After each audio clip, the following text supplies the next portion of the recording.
So the cost that you have incurred here is commitment charges on borrowing, and I was talking about the amortized amount of discount or premium relating to borrowing. I explain you the meaning of discount here. Premium related to borrowing here means suppose you issued debentures at 10 rupees but you are repaying them at 12 rupees. So you are repaying them at extra amount, that 2 rupees will be your premium on redemption. So that also will be your borrowing cost. Any amount associated with arrangements of borrowing. So you are borrowing from some banks or any financial institutions, and for arranging the same you are paying some processing charges or any documentation fees and all, that will be the borrowing cost. Finance charges in respect of asset acquired under finance lease or similar arrangement. If you have borrowed money or you are taking some equipment on finance lease, so that time whatever the charges that you will be incurring, same will be the borrowing cost. Okay, now the second point B, talks about recognition.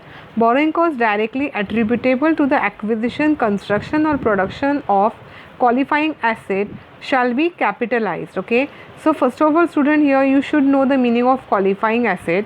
There are three qualifying assets here: tangible fixed assets, intangible fixed assets, and inventories that require a period of 12 months or more to bring them to a sellable condition. So inventories that require period of 12 months or more only will be considered here. If the period is less than 12 months, then they will not come under qualifying asset. Okay, so the inventories that require period of 12 months or more than that to bring them to a sellable condition. ऐसे inventories जिनको बनाने के लिए saleable condition तक लाने के लिए 12 महीने या उससे ज़्यादा पीरियड लगता है, those inventories will come under qualifying asset. Okay, then intangible fix asset में know how, patent, copyright, trademark और फ्रेंचाइज वगैरह जो होते हैं वो यहाँ पे, या कोई कमर्शियल ट्रांजैक्शन के अंडर जो अग्रीमेंट्स होते हैं जहाँ पे राइट मिलता है सेल करने का, that will come under qualifying asset. Tangible fixed asset के अंदर land, building, plant and machinery and furniture is included. Okay, other than that और कोई asset tangible fixed asset के अंदर नहीं है, मतलब computer and all is, equipment and all is not there. So only these are the qualifying asset. ठीक है, so ये qualifying assets जो हैं इनको खरीदने के लिए, कंस्ट्रक्ट करने के लिए, इनसे रिलेटेड या इनको प्रोड्यूस करने के लिए इनसे रिलेटेड जो बोरोइंग कॉस्ट हुई है वो यहाँ पे आने वाली है, हम कंसिडर करने वाले. ठीक है, then borrowing cost eligible for capitalisation. Okay, so I will explain you the first bullet under recognition again. See what they are saying, that any cost, any borrowing cost directly related to acquisition, construction or production of these qualifying assets shall be capitalized. shall be capitalized मतलब for example land खरीदने के लिए तुमने जो borrowing cost incur करी है वो land के कॉस्ट में हम ऐड करेंगे, that is called as capitalisation. Okay, building, borrowing cost of the building will be added to the cost of the building and then so it is called as capitalization. Okay, we are not going to consider them as a revenue expenditure, but there is something called as capitalization commencement and cessation that we are going to see.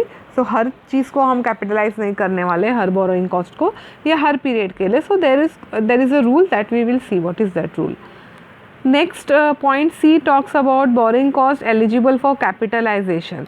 जिसके मैंने अभी कहा था कि कौन सी borrowing cost को capitalize करना है. यहाँ पे दो टाइप के पॉइंट्स है. Point A is specific borrowing cost. ना what is specific borrowing? Specific borrowing cost on qualifying asset. Okay,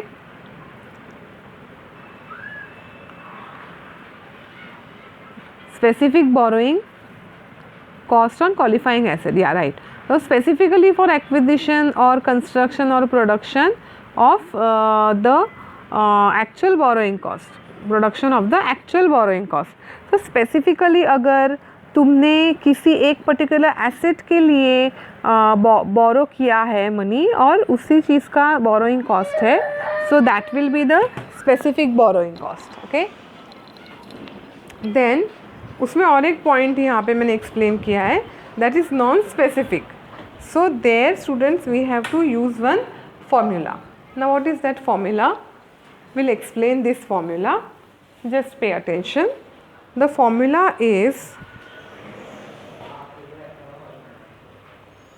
non-specific borrowing cost into average of cost of qualifying asset as per balance sheet as on first and the last day of the previous year divided by average of cost of total asset as per balance sheet on first and last day of the previous year. Okay, so agar we can in short we can say like that, non-specific borrowing cost ले लो, जिसको हम A call करेंगे, multiplied by average of cost of qualifying asset as per the balance sheet as on first and last day. तो first day of the balance sheet and last day of the balance sheet मतलब opening and closing, previous year का opening and previous year का closing date पे जो भी तुम्हारे cost होंगे qualifying asset के, उसको ऐड करके उसका एवरेज करना है, मतलब डिवाइडेड बाय 2 करना है, divided by average of the cost of total asset.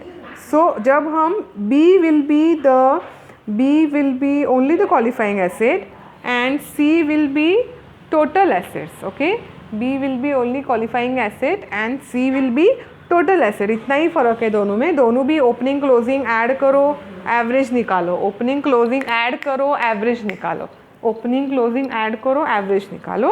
But the difference is what B is the qualifying asset and C is the total asset. Got it? So this is the formula. So exam में MCQ के लिए आ सकता है. Now what you have to exclude here, specific borrowing cost and such asset. ऐसे qualifying asset जो specifically बोरो करके finance किए गए हैं, जिनके लिए स्पेसिफिकली फंड्स बोरो करके फाइनेंस किया हुआ है, वो कॉस्ट, वो एसेट और ऐसी cost we have to exclude here. Okay, fine. So that was about the how we are going to calculate the eligible cost for the capitalisation. जो भी आंसर आता है then we can capitalise, means उसको हम add करने वाले हैं हमारे फिक्स एसेट के क्वालिफाइंग एसेट के अमाउंट में, राइट. नाउ कैपिटलाइजेशन स्टार्ट कब करना है और स्टॉप कब करना है, because borrowing cost is actually the revenue expenditure, so it should be shown on the debit side of the profit and loss account. But उसको as per ICDS 9 borrowing cost में दिया हुआ है कि हम एक पर्टिकुलर पीरियड तक उसको कैपिटलाइज करेंगे, उसके बाद में हम उसको रेवेन्यू एक्सपेंडिचर दिखाएंगे. Okay, so in case of specific borrowing fix asset के लिए जब हम स्पेसिफिकली हम बोरो कर रहे हैं, किसी एक समझो मशीनरी के लिए बोरो कर लिया, तो how we are going to deal with that. कहाँ से स्टार्ट करेंगे? Commencement from the date on which the funds were borrowed. जिस डेट को तुमने लोन लिया उस एसेट को खरीदने के लिए, वहाँ से लेके तो हम उसको जो भी इंटरेस्ट हम पे करते रहेंगे, that we are going to add to the cost of that asset. अब कम स्टॉप करेंगे हम ऐड करने, cessation when such asset is put to use. जब उस एसेट को हम यूज़ करना स्टार्ट कर लेंगे, वहाँ से हम फाइनेंस कॉस्ट, उसको बोरोइंग कॉस्ट को हम उसमें ऐड करना स्टॉप कर देंगे, और उसके आगे के पीरियड का जो भी बोरोइंग कॉस्ट रहेगा that will be your revenue expenditure, so you can show on the debit side of the profit and loss account. Okay, so this is important because income computation हम लोग ICDS क्यों देख रहे हैं, because हमको income compute करना है, right. So income compute करते वक्त डेबिट साइड का जो भी खर्चा है वो लेस होता है ग्रॉस प्रॉफिट में से. So the question is whether to show or not to show. So up to use करने तक, लोन लेने से लेके तो एसेट यूज़ करना स्टार्ट करने तक का जो भी बोरोइंग कॉस्ट तुम भरोगे, चाहे 2 साल का हो, 3 साल का हो, जो भी है वो इंटरेस्ट है, जो भी है वो, that you will be adding to that asset and after that period you will be showing on the profit and loss account debit side. In case of other borrowing, मतलब स्पेसिफिकली नहीं है, fix asset के लिए in general तुमने borrow किया है, so from which date you will start? From the date on which funds were utilise. जिस दिन से लोन लिया वो नहीं लेना है स्टूडेंट्स. यहाँ पे लोन लिया समझो 1 तारीख को, लेकिन यूज़ करना स्टार्ट किया है 15 से, सो 15 से तुम उसको क्या करना चालू करोगे, you will start adding that particular borrowing cost to the cost of the fix asset. And when you will stop, यहाँ पे तो सेम है ऊपर की तरह, when such asset is put to use. In case of inventory, उसमें तो specific borrowing ही होगा, इन्वेंट्री में नॉन स्पेसिफिक का सवाल नहीं आता है. So from the date on which the funds were borrowed, this is like first point. This third point is like first point. Okay, from the date from which the funds were borrowed. और कहाँ तक हम इसको cessation मतलब कब stop करेंगे inventory में add करना? when substantially all the activities necessary to prepare such inventory for its